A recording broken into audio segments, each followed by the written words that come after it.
जय हिंद, वंदे मातरम प्यारे साथियों और सभी साथियों को मेरा प्यार भरा नमस्कार। साथियों, आज हम पढ़ने वाले हैं हिंदी व्याकरण के समास और समास को 5 मिनट पढ़ेंगे। कितने? 1 2 3 4 5 5 मिनट पढ़ेंगे। 5 मिनट में 6 समास याद करेंगे। केवल आपको 4 लाइन याद करनी है। जैसे दोहा याद कर दें, बड़ा वह तो क्या वह, जैसे पेड़ का जोर, पंथी को चाहे नहीं पर लागे इत दूर। ये दोहा आपने सुना होगा। इसे ही 4 लाइन का एक दोहा याद करेंगे। 4 लाइन के दोहा में पूरे ही समाज याद करेंगे। तो बने रहिएगा मेरे साथ साथियों। बेहतर रूप से ऐसी ट्रिक बताऊंगा आज मैं समाज की कि आप जिंदगी में कभी नहीं भूल पाएंगे। भूलने पर भी तुम्हें वो चीज याद आई। केवल आपको 2 4 बार उस दोहे को दोहराना है, इसमें आपके समाज 6 क्या हो जाते हैं, कंप्लीट हो जाते हैं। तो चलो साथियों, मैं शुरू करता हूँ आज की इस क्लास को। और देखिए, बिल्कुल साथियों ट्रिक बताऊंगा आपको मैं, बेहतरीन ट्रिक। देखिएगा, ये रही अपने पास जो ट्रिक है, ये दोहा अपने पास है। ध्यान से देखिए क्या लिखा हुआ दुआ, एक बार मैं आपको पढ़कर सुनाता हूं। द्योंद में और छिपे, दिगु में गणना पद आवत है, बीच में कारक चिन्ह छिपे, तत्पुरुष कहावत है। अव्यय से अव्यय भाव रहे, कर्मधारय विशेषण आवत है, बहुविलीय में अन्य पद प्रदान रहे, ने कोई पद आवत है। देखिए ये दोहा है। द्योंद में और छिपे, दिगु में गणना आवत है, बीच में कारक छिपे, तत्पुरुष कहावत है। अव्यय भाव अव्यय रहे, कर्मधारय विशेषण आवत है, बहुवीर्य में अन्य पद प्रदान रहे, न कोई पद आवत है। ये क्या है? इतनी सी 4 लाइन आपको याद करनी। 4 लाइनों में आपका पूरा क्या हो गया, ये जितने भी 6 समास से 6 ही समास आपको याद हो गए। एक बार पुनः इस पंक्ति को दोहराए कि द्युंद में और छिपे, दिगु में गणना आवत है, बीच में कारक चिन्ह छिपे, तत्पुरुष कहावत है।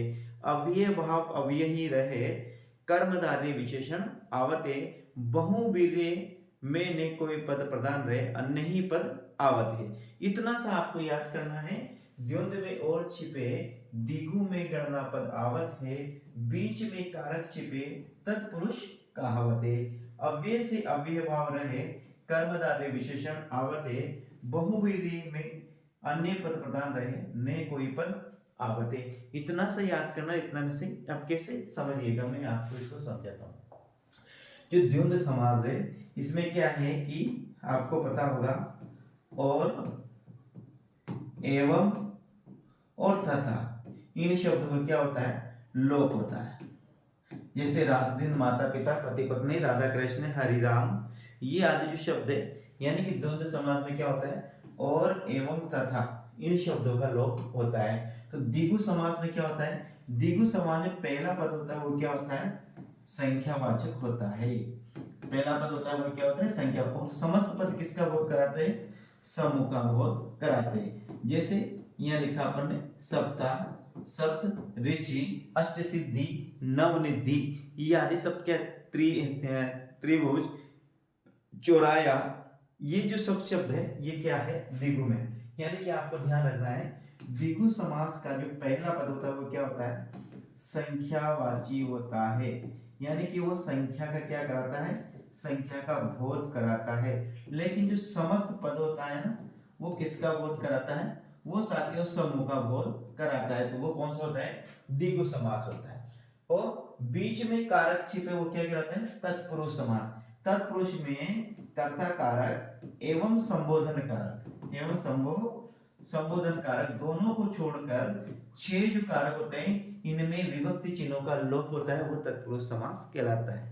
ठीक है, आपको ध्यान रखना है। कर्म कारक, कर्ण कारक, अपदान कारक, संप्रदान कारक, संबंध कारक, ये जो अधिकरण कारक, ये है साथियों, ये केवल कर्ता कारक और एक है संबोधन कारक। ध्यान रखना, एक तो क्या है कर्ता कारक और एक क्या है संबोधन कारक। इन 2 कारकों को छोड़कर जितने जो 6 कारक हैं, इन कारकों के जिस कारक चिन्ह का लोप होगा वही उसमें क्या रहेगा, वह उसको आगे जोड़ दिया जैसे जैसे कर्ण तत्पुरुष समास, संप्रदान तत्पुरुष समास, अपदान तत्पुरुष समास, संबंध तत्पुरुष समास, अधिकरण तत्पुरुष समास, ऐसे उसका आगे जोड़ दिया जाएगा। आगे अव्यय भाव अव्यय ही रहे, अवयवी से अव्यय भाव रहे।